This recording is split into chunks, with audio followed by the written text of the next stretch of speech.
بەداخەوە ئەوەی کێمە تێبینیمان کردووە ئەوەیە کە سیستەمی دادوەری لە هەرێمی کوردستاندا سەربەخۆ نیە، بەڵکو حزبە سیاسیەکان بە تەواوەتی دەستێوەردان دەکەن لە پرۆسەی دادگاییکردندا و دادگا و دادوەرەکان بەکاردەهێنرێن وەک کەرەستەیەکی سیاسی بۆ سزادان، سەرکوتکردن، وەستەمکردن لە دژی ئازادی ڕادەربڕین لە هەرێمی کوردستاندا.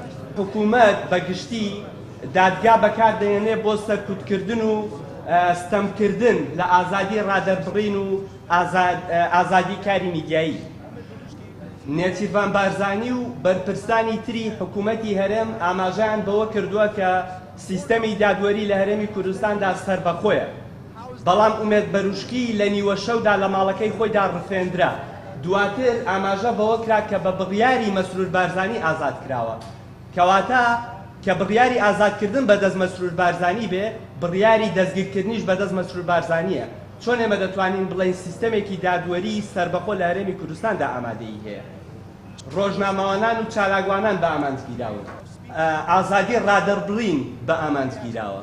Independent journalists are being targeted. ڕۆژنامەوانانی سەربەخۆ بە ئامانجگیراون.